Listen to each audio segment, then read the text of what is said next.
In 1609, Johannes Kepler published Astronomia Nova, the new astronomy, laying out his sun-centered model of the cosmos.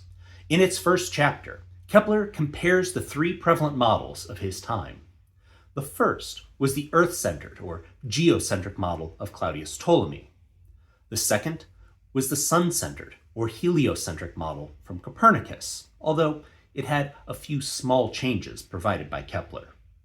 The last was a hybrid geo-heliocentric model from Tycho Brahe. What's interesting about this is that the Ptolemaic model that Kepler refers to comes from the 2nd century CE, while the remaining two come from the latter half of the 16th century. This is a gap of approximately 1400 years, during which time Kepler evidently felt no need to discuss other astronomical happenings. This has led many to believe that this time period was devoid of astronomy. The idea is so pernicious that, even as someone with a degree in astronomy, it was still something that I too more or less believed. However, once I scratched the surface, I found numerous astronomers that we never recognize, engaging in a long tradition of astronomy that doesn't often get told in the history books. So, in this video, we'll begin to shed some light on their stories.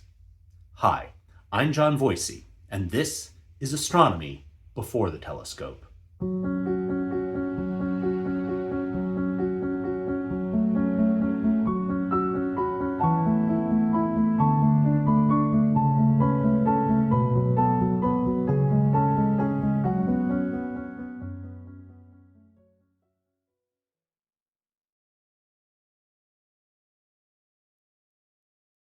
The recorded history of astronomy begins with the Babylonians. The Babylonian records we have today are written on clay tablets, which makes them quite durable, so a surprising number of them have survived to present day. The most common type we have from the Babylonians is a sort of astrological handbook known as Enuma Anu Enlil, which contains roughly 7,000 omens, most of them astronomical in nature. Others are meteorological. They would say things like, if Jupiter stands in Pisces, then the Tigris in Euphrates will be filled with silt. Perhaps because of their astrological interest, the Babylonians were keen observers of the night sky, and many of their observations were recorded in these clay tablets as well. They described the position of the sun, moon, and planets for various dates. They also recorded eclipses, comets, when the various bodies were in conjunction, opposition, entered or left retrograde, or other phenomena, such as when one would appear in a lunar halo.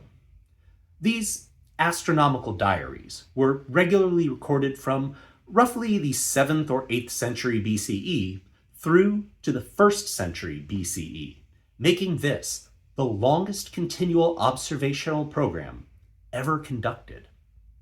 But in addition to the astronomical contents, these reports also included the descriptions of the weather, perhaps to explain why, on some nights, the sky was not visible.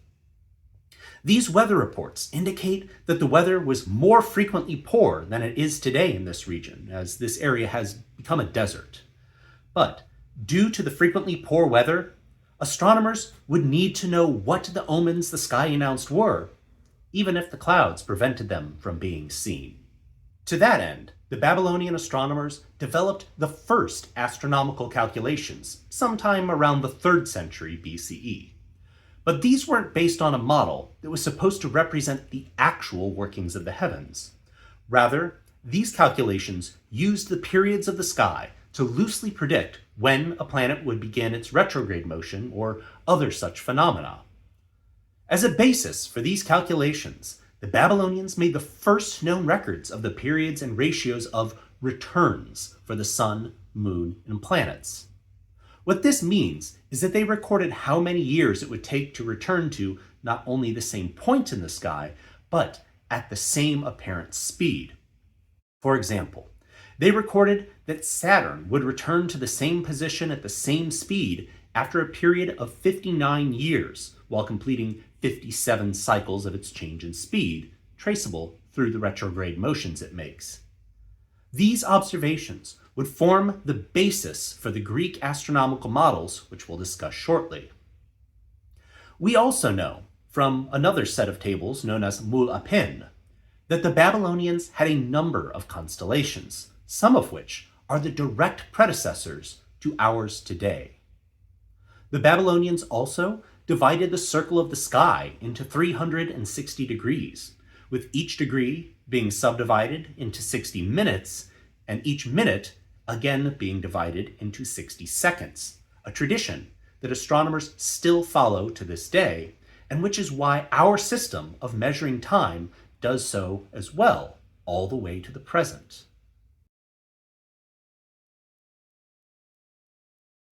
Following the Babylonians, the Greeks had a rich astronomical tradition. Some of the earliest work has to do with the lunisolar calendars used by the Babylonians and the various Jewish tribes. The foundation of these calendars is using the lunar cycle to determine the length of a month. However, there are not an even number of days in a lunar cycle, or an even number of lunar cycles in a year. Thus, the calendars occasionally require adding an extra day to the month, or an extra month to the year, to keep the cycles in line as much as possible. In the Jewish tradition, this had largely been done by a priestly class who would attempt to view the first crescent sliver of a moon after each new moon in order to determine when the new month should start. Similarly, they would look for the ripening of barley in the spring to know if the cycle of months had drifted too far and an extra intercalary month needed to be inserted.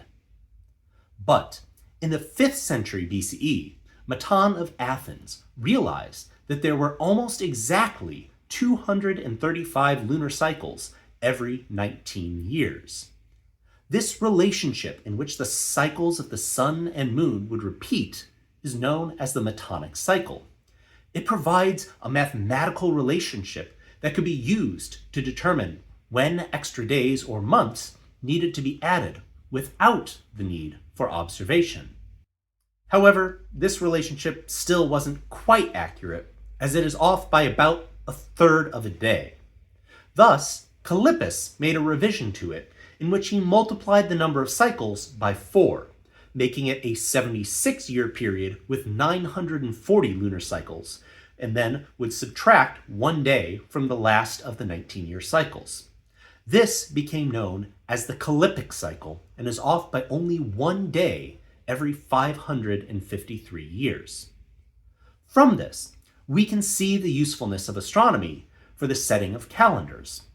However, there are a few other important types of astronomy. We can also draw a distinction between philosophical or cosmological astronomy and mathematical astronomy. The first considers the unanswerable philosophical questions, at least mostly unanswerable in their time, such as, what substance is the cosmos made of? What makes the planets move? What shape is the Earth? Does it move? Many of these questions were wrestled with in Aristotle's De Caelo, On the Heavens, which posed the questions and then used philosophy to attempt to answer them. These questions would then be reevaluated and new answers devised as natural philosophy evolved for the centuries to come. Meanwhile, mathematical astronomy attempts to build models that can mathematically predict the positions of celestial objects in the past or future. But while this is more the sort of hard science that earns respect in the modern world, it was actually considered a lesser form of astronomy, as it did not address the big questions like the cosmological natural philosophy.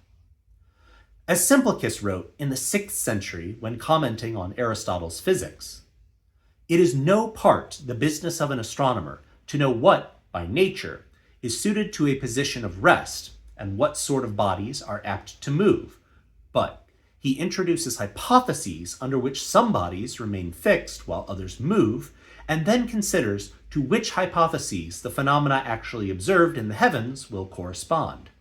But he must go to the physicist for his first principles. Obviously, these two fields do share a great deal of overlap.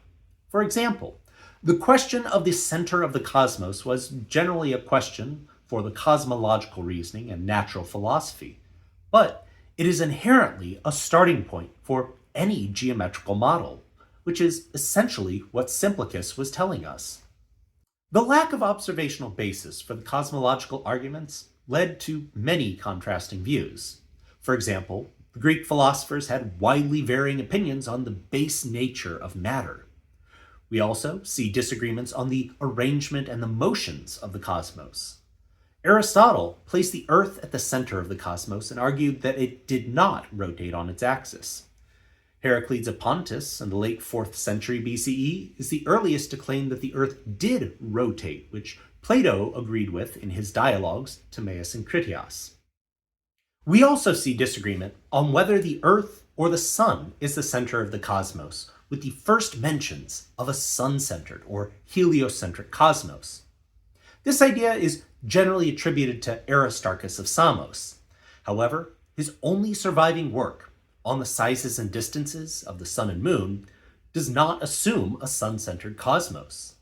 Rather, we know of Aristarchus's heliocentric opinions from other authors, such as Archimedes, who criticized Aristarchus's reasoning.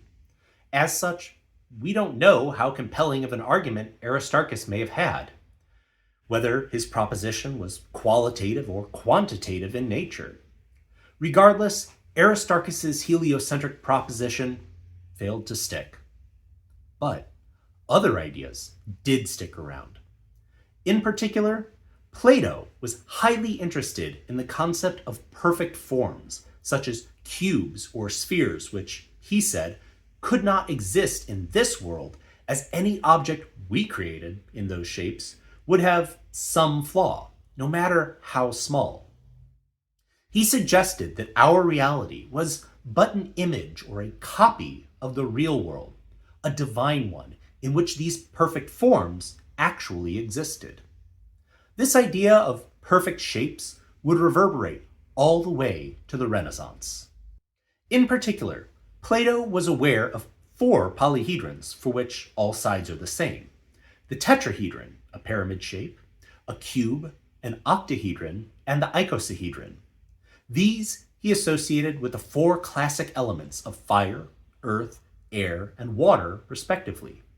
However, a 5th regular solid would later be discovered, the dodecahedron, which would become associated with the stuff of the heavens, often called the aether or quintessence, whose form was perfect and unchanging.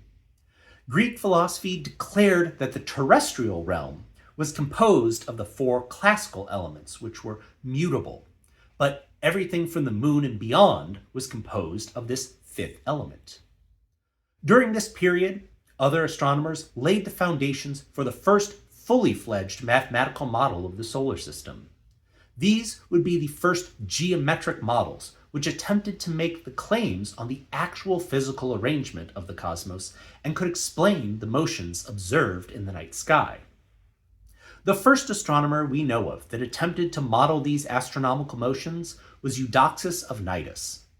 In Eudoxus's models, we see him adopting the Platonic and Aristotelian concepts of perfect motion, which is to say that objects in his model would be required to move with a consistent speed in perfect circles. However, the motions that these models would need to explain were decidedly not uniform. For example, the sun moves faster with respect to the background stars in the winter than it does in the summer. Although this can't be directly observed since the sun's brightness washes out the stars during the day, it can be teased out by noting that the intervals of time between successive solstices and equinoxes changes. Planets were even harder to describe, as they could not only speed up and slow down, but sometimes they would reverse directions completely. Eudoxus explained these motions using concentric spheres, here illustrated as rings around their equators. The rings were joined together at an offset angle and rotated in opposite directions. Doing so, he could explain the back and forth motions exhibited by the planets undergoing retrograde motion. According to some sources, Eudoxus's model relied on 27 spheres. But the results of this were evidently unsatisfactory, as we know that later astronomers attempted to revise the arrangement and the number of spheres. This included the previously mentioned Callippus, who increased the number of spheres to 34. Aristotle found this insufficient as well and brought the number to somewhere between 43 and 55 spheres. Ultimately, this type of model was abandoned, but the idea of nested spheres rotating about one another persisted. We find this in the work of two of the most important astronomers in the Greek tradition. The first is Hipparchus, who lived in Rhodes in modern-day Greece in the 2nd century BCE. He compiled a catalog with the positions and brightnesses for hundreds of stars, numbering their brightnesses from 0, the brightest, to 7, the faintest. Although the definitions have been tweaked, this system still forms the basis for how astronomers define the brightnesses of objects to the present day. He is also credited with discovering a phenomena known as the precession of the equinoxes. This means that the position of the sun on the date of the equinoxes slowly changes its place along the zodiac over time. During Hipparchus's time, the sun was at the beginning of the constellation of Aries on the spring equinox. Today, it lies near the beginning of Pisces. This also has the effect of changing the location of the north celestial pole. Today, it lies very near the star Polaris. But this was not true 2,000 years ago, when it lay between the constellations of Ursa Minor and Draco, and there was no North Star. Hipparchus also made careful observations of the solar and lunar cycles, leading to the best estimates at the time of the length of the year and the lunar month. He used this, along with other observations from the Babylonians, to work out an Earth-centered or geocentric mathematical model of the solar system, which dates could be put into to predict the positions of objects in the sky to a reasonable degree of accuracy for the time. The second astronomer is Claudius Ptolemy, writing from Alexandria in modern-day Egypt in the 2nd century CE. He is known for taking the work of many of his predecessors, but especially Hipparchus, building on it and putting it all into a comprehensive series of 13 books, collectively known as Mathematicae Syntaxis, but more commonly known by its Arabic title, the Almagest, which simply means the greatest. This work was so influential that all of the previous Greek astronomers that I just mentioned have no known copies of their primary works, and what knowledge we do have of them comes almost exclusively from commentaries by other authors. But in his masterwork, Ptolemy lays out the geocentric model in full mathematical detail. This cosmos that he describes has the Earth at the center, both unmoving and not rotating. Ptolemy details his reasoning for this in the opening chapters of the Almagest. Ptolemy had no understanding of gravity as we do today, in which the mass of objects themselves is the source of attraction. Rather, he believed that all objects tended towards the center of the cosmos, with the denser ones being attracted more strongly and more rarefied ones less so. Thus, if the Earth was somehow moved from the center of the cosmos, it would naturally return to the center. Ptolemy also argues against the notion that the Earth could orbit the Sun, implicitly nodding towards Aristarchus, noting that such a motion would bring the Earth closer to different points of the sphere of stars throughout the course of the year. This should mean that less than half of all stars are visible at any given moment, which we don't observe. Ptolemy's reasoning is actually largely correct.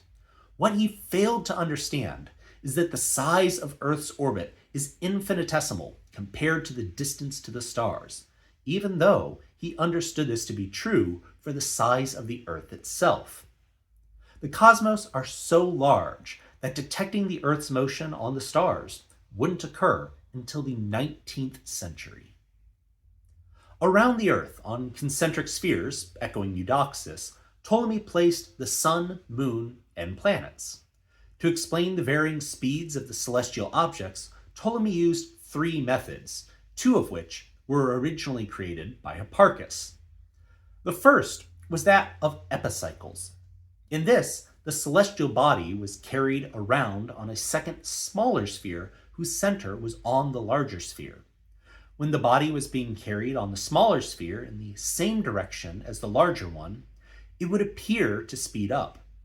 But when rotating in the opposite direction, it would appear to slow down.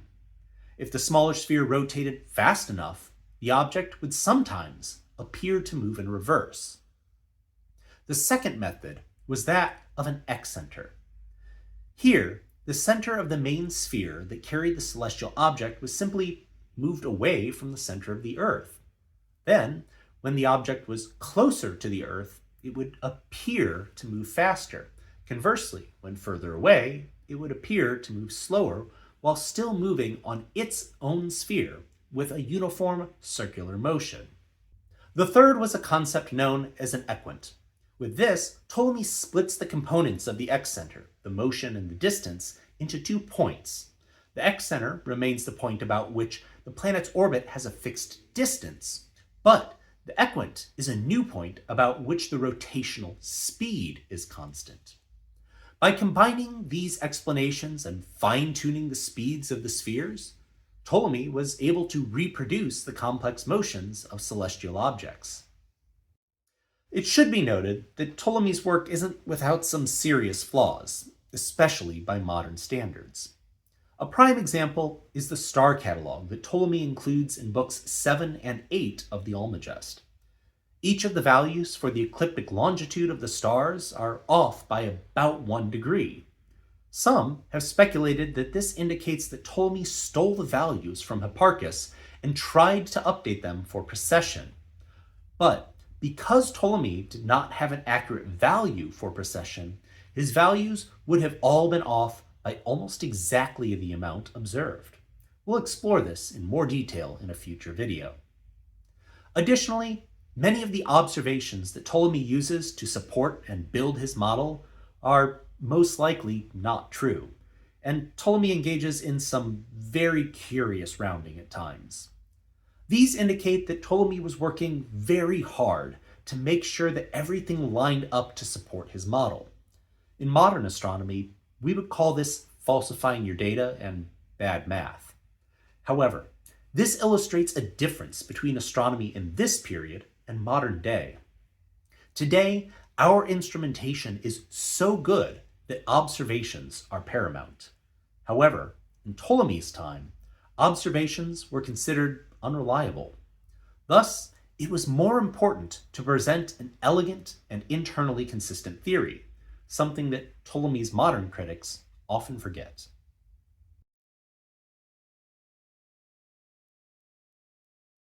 From Egypt, Ptolemy's mathematical model of the motion of objects moved east and found its way to the Islamic Middle East. This region had been primed to have an interest in astronomy in the 8th century when an unknown astronomer from India visited the Abbasid Caliphate. His knowledge impressed the Caliph Al-Mansur, who ordered that the astronomical handbook he used be translated into Arabic. This was done by Ibrahim al-Farsi and is known as the Zij as-Sindhind. This sparked an interest in astronomy and a search for further knowledge. Islamic astronomers were then introduced to the Greek tradition by Christians in modern-day Iraq.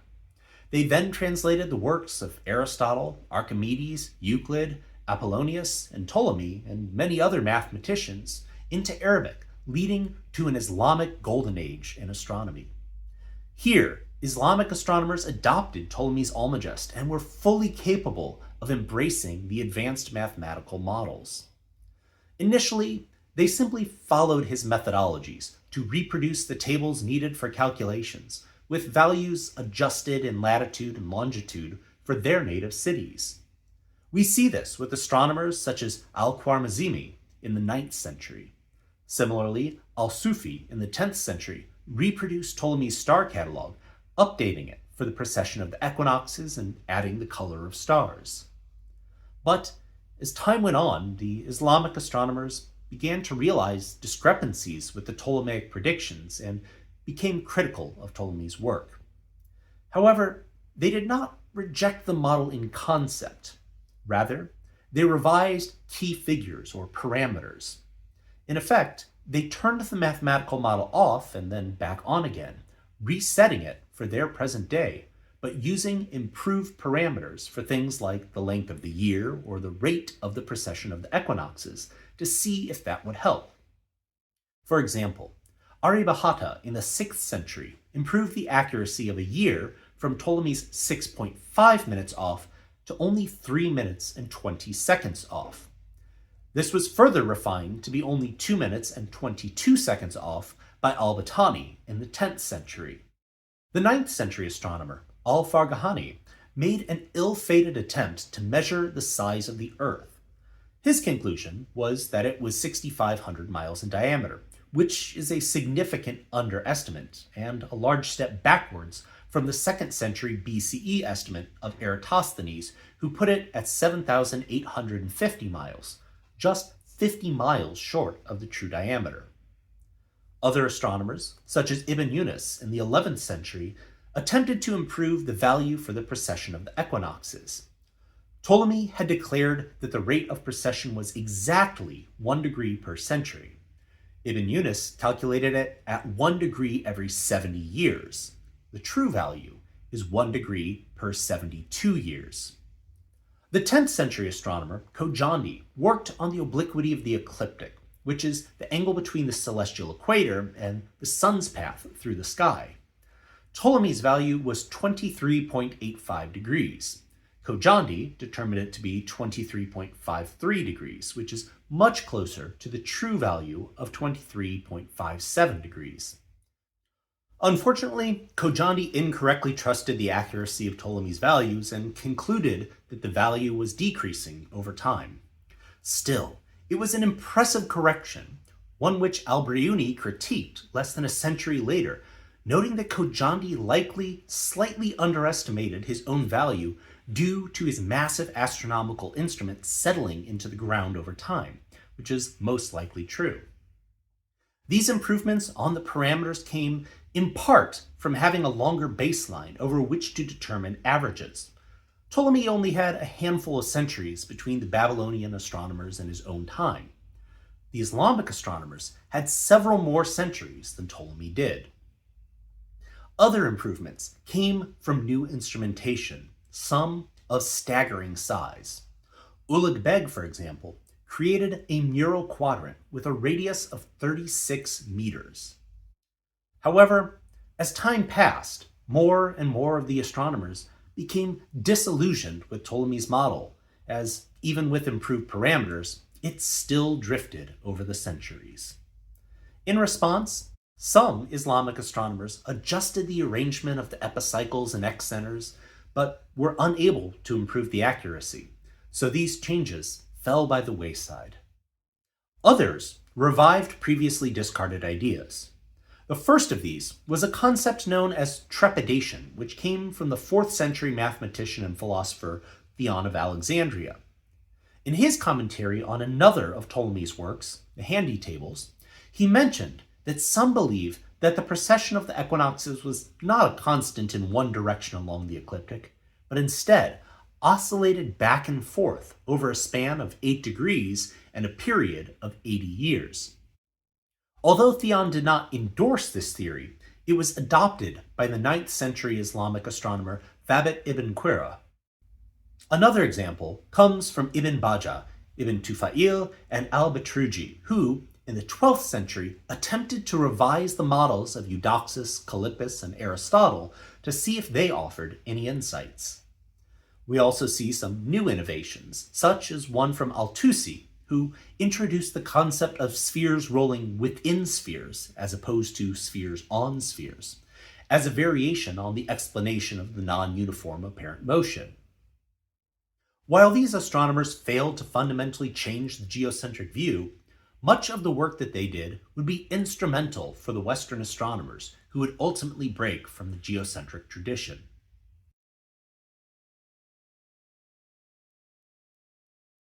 Now, let's jump back a bit and take a look at what was going on in the Christian areas of Western Europe.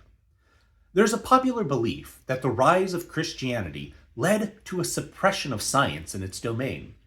I don't want to get into that too much here, as it's quite a deep topic, and I'll have an entire video on it in the future. But I will say that there is unequivocal evidence that the Christian church was antagonistic to at least some forms of astronomy. In particular, many of the early Christian writers spoke out against astronomy, although not as a general concept. Rather, they warned that the knowledge of the divine that astronomy could provide could lead to hubris. Similarly, they warned against over-inquisitiveness and things that distracted from a godly focus, both of which could happen with astronomy. Additionally, we find many church members warning against using astronomy for predicting the future, what we would refer to today as astrology. Keep in mind that at this time, astrology was widely believed and considered part and parcel of astronomy. Later on, the church would ban several of the classical Greek astronomical philosophical texts. However, this ban was only temporary, and even with these condemnations, there's never any evidence that anyone was actually punished for violating them. Some of you might be wondering about Giordano Bruno, an astronomer who was burned at the stake in 1600. Again, I'll have an entire video on him later, but for now, I'll simply say he was a thorn in the church's side for many reasons, and it's not clear that his astronomy was the primary cause for his execution. However, while the church may have had some chilling effect, it was also highly supportive of astronomy in some other senses. In particular, astronomy is fundamental to the telling of time and the setting of calendars. This is very important if you need to know when to have prayers or particular holidays.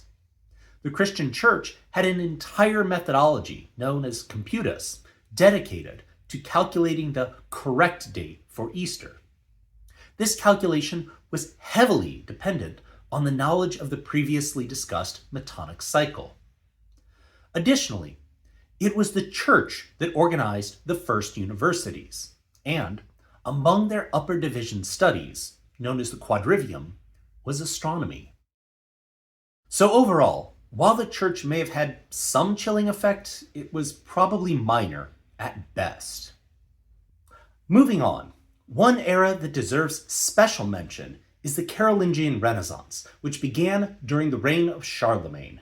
Charlemagne himself was known to study astronomy and was evidently skilled enough to be able to predict eclipses. This skill shows a high degree of sophistication when it comes to both solar and lunar models. However, we do not know where he gained this knowledge, as Ptolemy's models had not yet made their way to this region. However, interest in astronomy at this time was evidently strong. This was, perhaps, driven by Greek astronomical texts being rediscovered and translated into Latin. This includes a text by Aratus of Soli, which was a poetic version of a text written by the previously mentioned Eudoxus. This text, known as the Aratus Latinus, gave a tour of the night sky, laying out the placement of the constellations relative to one another. Additionally, it described where the various constellations were when the zodiac constellations were rising or setting. This text was translated into Latin in the second quarter of the 8th century, although not particularly well. Modern scholars have called the translation barbarous. However, a revised translation followed soon after. The popularity of these texts spawned an entire series of astronomical works with a focus on the constellations. Some would mix the constellation descriptions with the mythology on the constellation's origins. However, these works were all very conceptual in nature and lacked the mathematical models of Ptolemy. Ptolemy's models would begin trickling their way into the Christian regions of Europe beginning in the 12th century by way of the Muslim territories in modern-day Spain, largely in the cities of Castile and Toledo. This process came in a few distinct stages. It begins with texts being translated. This includes a translation of Al-Muthana's Methods for Calculating Astronomical Tables in 1125 by Hugh of Santalla, Abu Mashar's Greater Introduction to Astrology in 1133 by John of Seville, who also translated Al-Farghani's On the Science of Stars in 1135, the Almagest in the 1140s by Hermann of Carthinia, as well as a second translation by an unknown translator in the 1160s. This first wave of new material invigorates those interested in astronomy, but without proper mathematical background, readers obviously struggled with the text and do not produce any original works. By the 13th century, Western astronomers began digesting the translated works and started writing new texts of their own, beginning with Robert Grosseteste, writing one of the many introductory texts on astronomy that would be called De Sphera, on the sphere. While it was conceptual and largely based on Ptolemy's Almagest, this work emphasized the need to understand lines, angles, and figures. The work also deviated from Ptolemy by adopting some of the Islamic innovations. In 1223, Grosseteste wrote another text, De Cometis, on the comet, which was prompted by an appearance of Halley's comet the previous year. In it, he hearkened back to the celestial spheres and classical elements, suggesting that the comet must be part of the terrestrial sphere since it changed its appearance. However, he still assigned it an astrological significance. Shortly thereafter, around 1230, John of Sacrobosco wrote another work entitled De Sphera. This one was so popular, it is the most common astronomical text to have extant copies of today, even though its editio princeps, its first printing, wasn't until 1472, nearly 250 years after it was written. And after it did make its way to print, it continued to be regularly republished for several hundred more years, having over 80 editions by the end of the 17th century. In 1252, Alfonso X of Castile commissioned a new set of astronomical tables which bear his name and were used to predict planetary positions. The calculations associated with these tables made use of that incorrect theory of trepidation mentioned previously. Things quieted down in the 14th century, but what little we do see indicates that astronomers were starting to come to terms with the mathematical concepts required to understand Ptolemy's models. One, Levi ben Gershom, a Jewish astronomer in France, completely rejected the Ptolemaic model and created a new one from scratch. It still involved epicycles and excenters and was still geocentric in nature, but it offered notably improved results, especially for the moon. However, he wrote in Hebrew, and his work saw very little attention. By the 15th century, this mathematical astronomy started to make its way into the universities, and new books were written on the subject, although many conceptual and philosophical works continued to be created as well. Towards the middle of the 15th century, Georges of Trebizond authored a new translation of the Almagest into Latin from a Greek manuscript. George von Perbach wrote a popular new book explaining Ptolemaic astronomy entitled Theoreticae Novae Planetarum, New Theories on the Planets.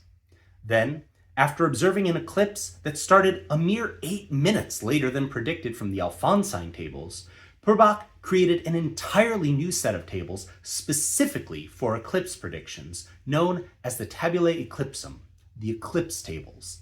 However, they wouldn't see publication until 1514. Perbach's work received a review by Albert Abruzzetto in the 1480s.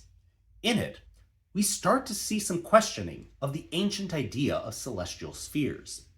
Albert pondered whether they are actual physical spheres or simply convenient mathematical devices representing the motion but not physical reality. Ultimately, he concludes that they were physical objects. Purbach died early, at the age of 37, and at the time of his death, he was working on yet another translation of the Almagest.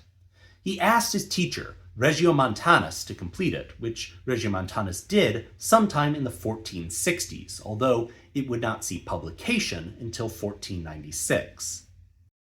A few more noteworthy texts are published through the end of the medieval period, including Astronomicum Caesarium, Astronomy of the Caesars, by Peter Apian. While this is not a mathematical text in nature, the book was notable for its extremely lavish and colored diagrams, which had rotating paper discs, known as volvelles, to help illustrate the motions of the heavens and important concepts. But the 16th century is when the big names started appearing that would change the course of astronomical history.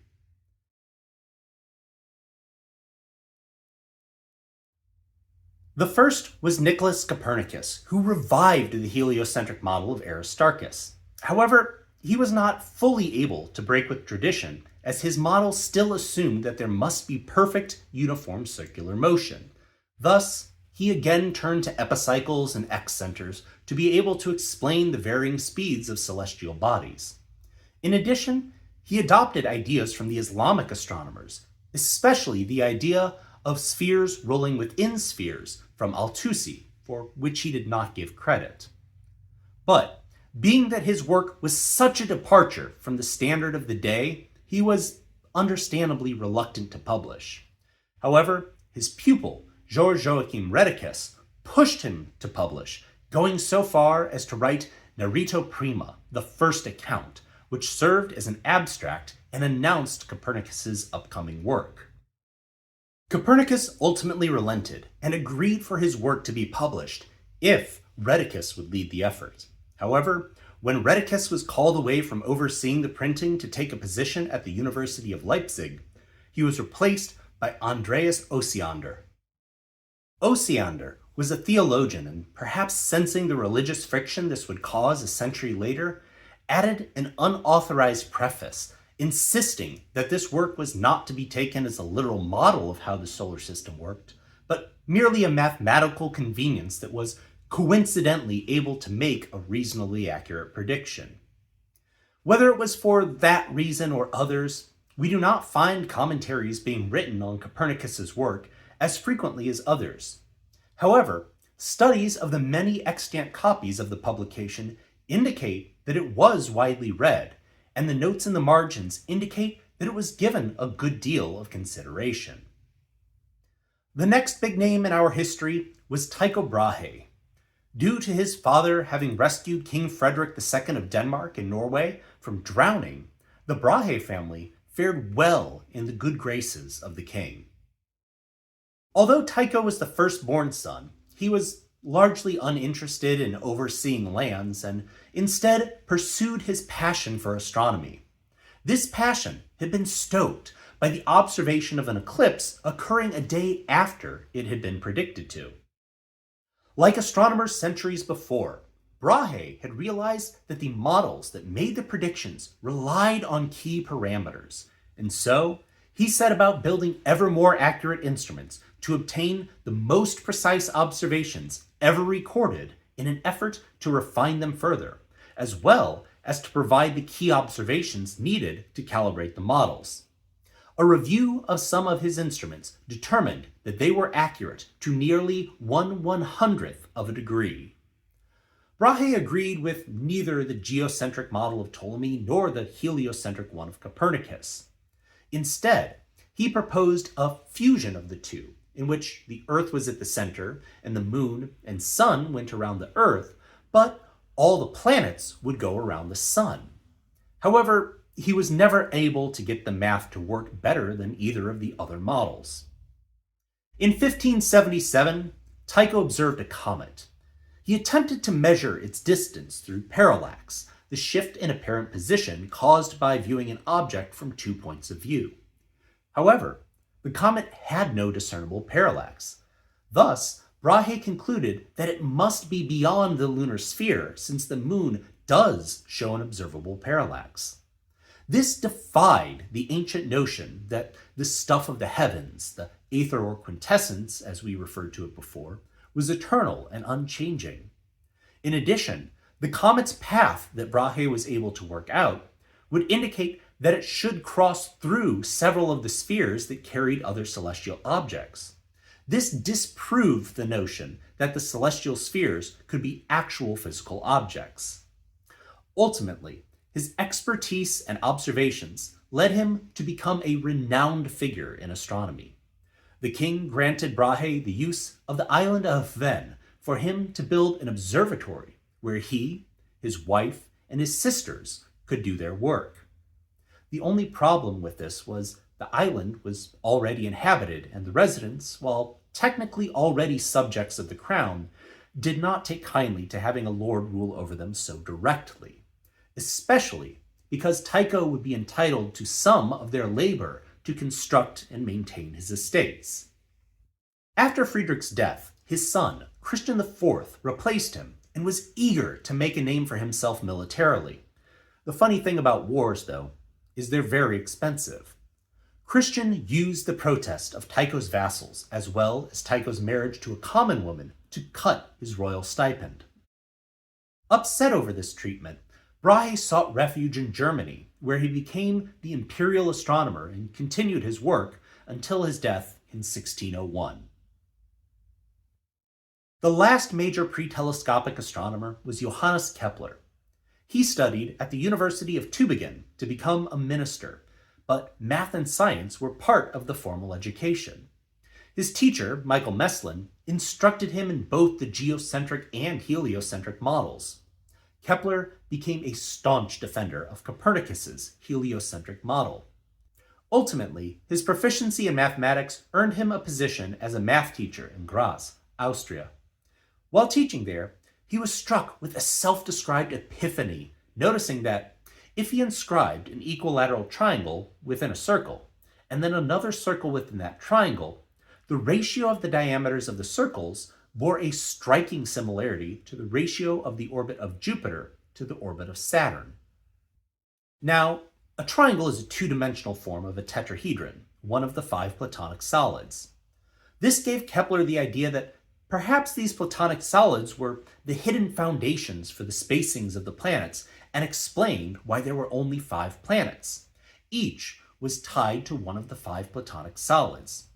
He assigned the cube to Saturn, the tetrahedron to Jupiter, the dodecahedron to Mars, the icosahedron to Venus, and the octahedron to Mercury. Kepler published these thoughts in Mysterium Cosmographicum, the cosmographic mystery, in 1596, and while no one took it too seriously, it did earn him a reputation as an excellent mathematician and astronomer. In 1600, Kepler met Brahe and ultimately agreed to come work with him to help prove Brahe's geoheliocentric model. Kepler was never able to get the model to work, despite promising to do so to Brahe on Brahe's deathbed. Rather, Kepler used the data that Brahe recorded and worked out a new version of the heliocentric model, the correct one. In his 1609 book, Astronomia Nova, he correctly asserted that the planets travel in ellipses instead of perfect circles, and that their speed is not uniform. It varies, increasing speed when closer to the sun and slowing when further away. This new model fit the data better than any other he had considered. In particular, in the introduction, Kepler pointed out that the previous models all had an error of just under 5 degrees, about 10 times the width of the full moon, for the position of Mars in the autumn of 1593. Kepler's new model made this error disappear. But it would still take several more centuries to be fully accepted, as it had to challenge 2 millennia of tradition and ultimately fell foul of the church. In Kepler's work, we see the full arc of 2,000 years of astronomical thinking in which the echoes of Greek thought, with Platonic solids, perfect spheres, and uniform motion, ultimately met with the observation age of astronomy.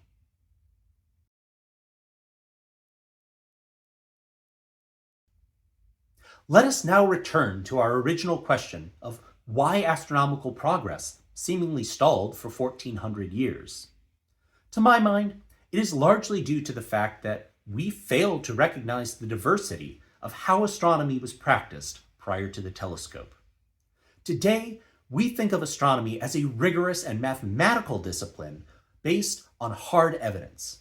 However, this is a relatively modern conceptualization of the field. As we've seen in this video, there were a number of other ways astronomy was engaged in prior to the invention of the telescope. I refer to this as the Four Astronomies. The first could be referred to as practical astronomy. This involves things like creating calendars and telling time, or navigation, things that we have become so good at in modern society that we scarcely recall their astronomical underpinnings. This type of astronomy doesn't require any attempt at understanding why things are the way they are, but instead put astronomical phenomena and the patterns of the sky to use. The second form is what I've been referring to as philosophical or cosmological astronomy. This form of astronomy is rooted in natural philosophy and attempts to uncover the fundamental nature of the cosmos. This was the largest stumbling block of early astronomers, as their base notions of the universe were fundamentally wrong. But even after the invention of the telescope, it would still take quite some time to challenge all of these false assumptions. With those philosophical assumptions about nature set, astronomers could then come up with the third type of astronomy, mathematical astronomy, which attempts to build the mathematical models of a cinematic universe. This is the type of astronomy most congruent with our modern conceptualization of the field, but it is extremely narrow. Furthermore, its challenging mathematical nature meant that it could only be approached by the most well-trained astronomers. Lastly, we can ask what it all means. Just as the stars could tell the seasons, the belief that they could also tell the fates of people and nations was widespread and commonly practiced. Today, we recognize astrology as pseudoscience, but to the pre-telescopic astronomer, the idea that the cosmos were communicating divine knowledge was taken as fact. What we should now understand is that astronomical progress never actually stalled. Rather, much of what was happening in this period were simply types of work that we don't tend to think of as astronomy today. Even within that narrow mathematical field, astronomical progress continued between the time of Ptolemy and Copernicus. Islamic astronomers spent centuries trying to save Ptolemy's model by refining the parameters. When they were unable to salvage it, they began trying to revise it. Later, astronomers even started from scratch. Ultimately, they failed to make any improvements substantial enough that Kepler felt them necessary to discuss. But it certainly wasn't for lack of effort. In this video, I've largely concentrated on mathematical astronomy, as it's both what I'm most well trained in and most interested in. But I hope that by offering some glimpses into these other areas, you can come to appreciate the exciting diversity of the field as it was practiced before the telescope.